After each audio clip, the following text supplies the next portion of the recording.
बंधन भाग 16। चक्रवर्ती शांतनु के एक निजी कक्ष में शायद पहले कभी इतने लोग एक साथ नहीं आए होंगे। महाराज अपने पलंग पर लेटे थे। महारानी सत्यवती उनके सिरहाने के साथ लग कर बैठी थी। वृद्ध मंत्री और राजपुरोहित सामने खड़े थे। चित्रांगद और विचित्र वीर्य वहां से कुछ हट कर बैठे थे। राजवैद्यों का एक पूरा दल अपने सहचरों और सहकर्मियों के साथ कक्ष में उपस्थित था। अनेक दास दासियां आदेशों की प्रतीक्षा में हाथ बांधे खड़े थे, पर शांतनु को उस सारी भीड़ में से कोई दिखाई ही नहीं पड़ रहा था। उनके मन में केवल एक ही चित्र था। वे आंखें खोल कर देखते थे और भीष्म को वहां न पाकर उनकी आंखों का शून्य गहरा जाता था। भीषगाचार्य ने एक नया घोल तैयार किया था। बोले, राजन, इसे पी लें, आप तत्काल स्फूर्ति का अनुभव करेंगे। देवव्रत को बुलाओ, शांतनु ने धीरे से कहा। अब मुझे औषधि की आवश्यकता नहीं है। सत्यवती का कलेजा धक्के सा रह गया। राजा क्या कह रहे हैं? वह औषध नहीं ले रहे और भीष्म को बुला रहे हैं। भीष्म को नहीं, देवव्रत को। कहीं ऐसा न हो कि इस अंतिम समय में चलते चलते वे राज्याधिकार फिर से देवव्रत को थमा जाए, और एक बार इनके मुख से ऐसा कुछ निकल गया तो कुरु प्रमुख किसी भी स्थिति में चित्रांगद को राज सिंहासन पर बैठने नहीं देंगे। इस व्यक्ति ने अपने सारे जीवन में सत्यवती को इसी प्रकार अपने पंजों पर खड़े रखा।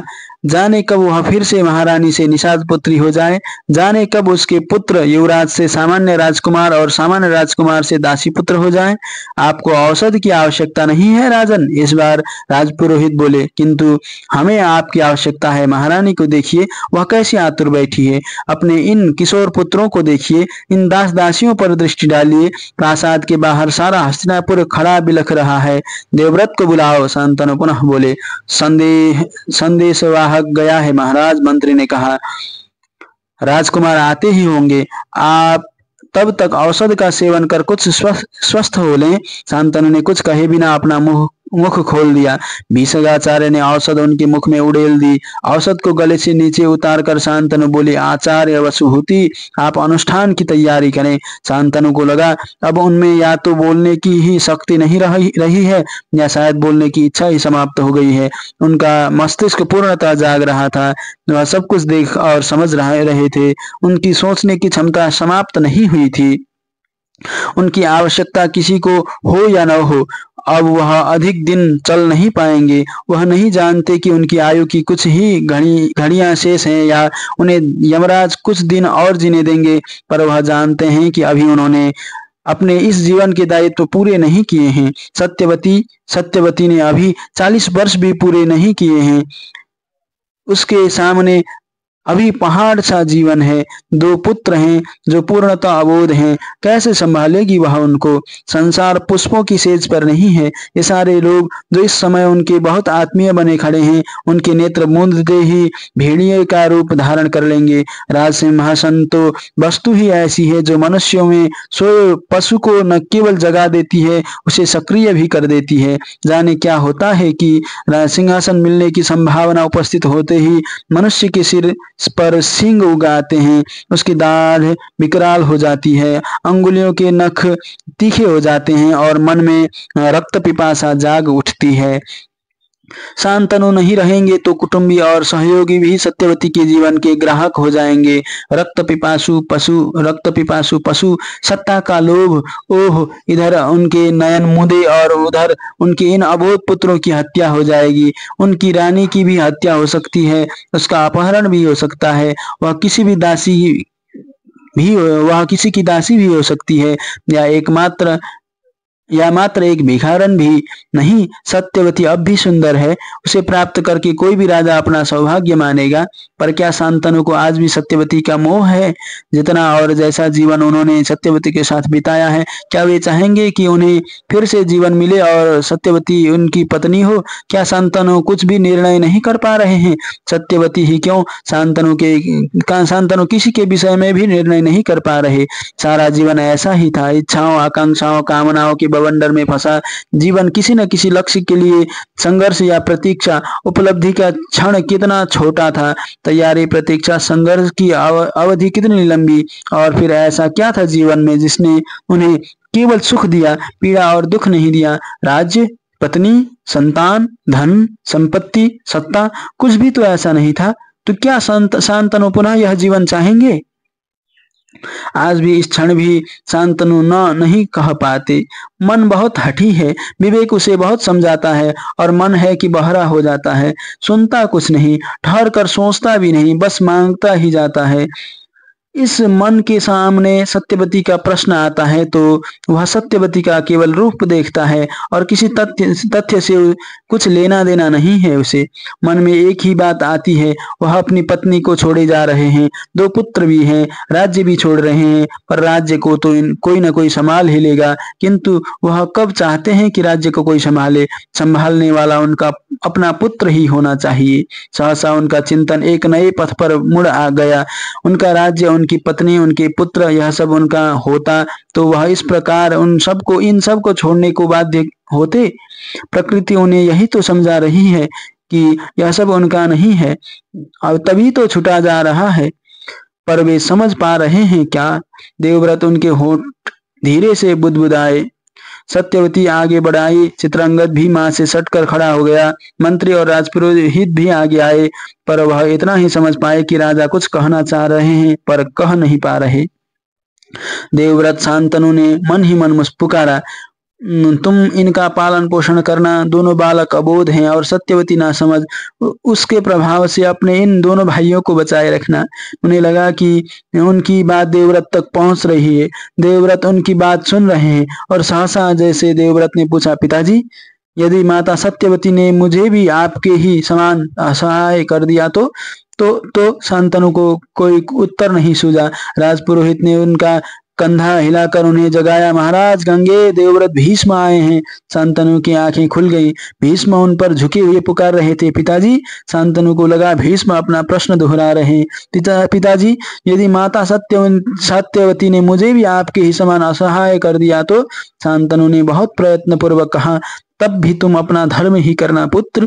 पर होठ हिलकर ही रह गए। कुछ अटपटी सी ध्वनियां निकली भी, पर कोई सार्थक शब्द उच्चारित नहीं हुआ। भीष्म उन्हें पुकारती ही रह गए, पिताजी, पिताजी। शांतनु ने कोई उत्तर नहीं दिया और उनके नेत्र मूंद गए। सत्यवती का हृदय जैसे कांप उठा। राजा भीष्म को कुछ कहते कहते यमलोक चले गए थे। इसी क्षण यदि भीष्म यह घोषणा कर दे कि चक्रवर्ती उसे ही राज्य देकर गए हैं तो चित्रांगद और विचित्रवीर्य दोनों मिलकर भी भीष्म का कुछ नहीं बिगाड़ पाएंगे।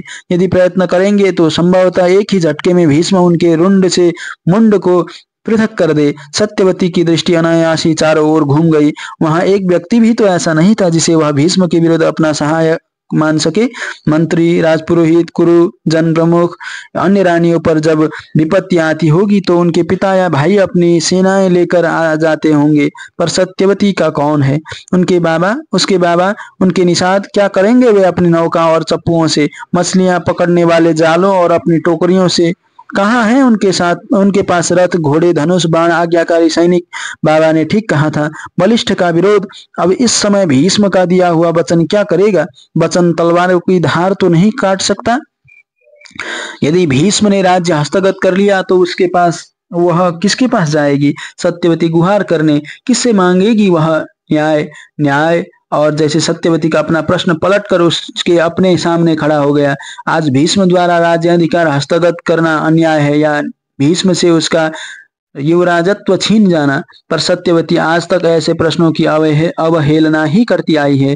उसे क्या लेना है इन प्रश्नों से, न्याय और अन्याय से? वह तो केवल यह जानती है कि उसने राजा से एक व्यवहार किया था, वह व्यवहार न्याय था, अन्याय था, जो भी था वह एक समझौता था। पर उस समझौते को लेकर वह किसके न्यायाधिकरण में जाए? यहाँ तो समझौता करने वाले भी वही हैं, न्याय करने वाले भी वही हैं, देने वाले भी वही हैं और छीनने वाले भी वही हैं। सत्यवती को चक्कर आ गया। उसे पता ही नहीं चला कि कब वह भूमि पर आ बैठी और शायद वैसे ही धरती पर लेट भी जाती यदि भीष्म तत्काल आगे बढ़कर उसे पकड़ न लेते। माता, भीष्म ने बहुत स्नेह से पुकारा। सत्यवती ने कुछ नहीं कहा। उसकी आंखें खुली। उसने भीष्म को देखा और आंखें फिर से बंद हो गईं।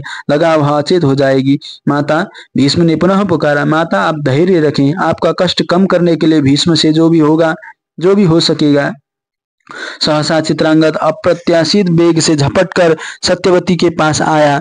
उसने सत्यवती को इस प्रकार पकड़ा मानो माँ की रक्षा के लिए उसने उसे उसे भीष्म के हाथों से छीन रहा हो। आप कष्ट न करें। उसका स्वर अशिष्ट होने की सीमा तक शुष्क था।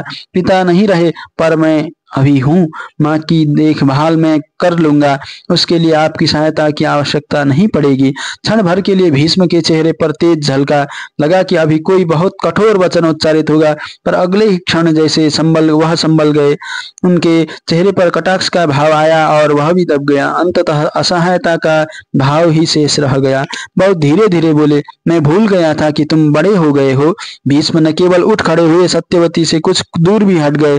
इच्छा हुई कि तत्काल कक्ष से बाहर निकल जाए, पर फिर ध्यान आया पिता का देहांत अभी अभी हुआ है। शोक का समय है। यह न विरोध और मान का अवसर है, न शिक्षण का। इस समय भीष्म का यहाँ से चला जाना भी अनेक प्रकार की उलझनों को जन्म देगा। सत्यवती के जैसे प्राण लौटे। उसने देखा कि किस असहाय अवस्था में उसके अपने पुत्र, उसके अपने चित्रांगद ने उसे न केवल उबार लिया वरन भीष्म को परे झटक दिया। भीष्म समझता होगा कि चित्रांगद छोटा बच्चा है, पर वह छोटा नहीं है। सत्यवती की ही कहाँ समझती थी, पर वह चक्रवर्ती शांतनु का पुत्र है। सिंह का शिशु भी सिंह की क्षमताओं से युक्त होता है। कितना कम आंका था सत्यवती ने अपने पुत्र को। वह भयभीत थी कि उस जैसे भीष्म चित्रांगद को निगल ही जाएगा और सत्यवती को उठाकर गंगा किनारे पटक आएगा। पर कैसा सहम गया भीष्म चित्रांगद के तेज के सामने। अब तक तो वह युवराज था, पर आज से इस क्षण से वह हस्तिनापुर का सम्राट है। उससे भीष्म को ही नहीं, सबको डरना होगा। राजा की शक्ति तो उसकी दंड शक्ति ही है। दंड के भय से ही साम्राज्य चला करते हैं। सत्यवती को लगा वह शांतनु की मृत्यु से अनाथ नहीं हुई, वस्तुतः सनाथ हुई है। इतने वर्षों के दाम्पत्य जीवन के पश्चात भी वह चक्रवर्ती की ओर से आश्वस्त नहीं थी। जाने कब चक्रवर्ती का पुत्र प्रेम जाग जाए और भीष्म का राज्याभिषेक कर दें। तब शांतनु की पत्नी होते हुए भी वह न महारानी रहती न राजमाता। शांतनु से कभी भी पूर्ण सुरक्षा का भाव नहीं दे पाए, पर आज इस क्षण से चित्रांगद सम्राट हो गया है। हस्तिनापुर का शासन, धन संपत्ति, सत्ता, सेना सब कुछ उसी का है और माता को न कोई त्याग सकता है न पदस्थ कर सकता है। अब सत्यवती वस्तुतः राज परिवार पर अपना नियंत्रण स्थापित करेगी। चक्रवर्ती के साथ विवाह तो एक लक्ष्य की ओर प्रयाण था। वह यात्रा का आरंभ था। सारा दाम्पत्य जीवन जैसे यात्रा और यात्रा के अंत की प्रतीक्षा थी। लक्ष्य तक तो वह अब पहुंची है। उसका लक्ष्य तो राजमाता बनना था। यह उपलब्धि का क्षण है, वंचना का नहीं। सत्यवती जैसे अधिकार मद से तन गई। महामंत्री और आचार्य वसुभूति महाराज की अंत्येष्टि की व्यवस्था करें। भीष्म को कहने के लिए सांत्वना, संवेदना, आदेश, किसी भी प्रयोजन के लिए सत्यवती के पास कोई शब्द नहीं था। अब उसके लिए भीष्म का कोई अस्तित्व नहीं था। राजा के देहावसान के साथ सत्यवती की सत्ता के लिए भीष्म का अस्तित्व, उसके अस्तित्व की वह भयावनी छाया, सब कुछ समाप्त हो गया था। सत्यवती ने अनुभव किया, आज तक एक लंबी अवधि के पश्चात वह आशंका शून्य हुई है, भय रहित, मुक्त।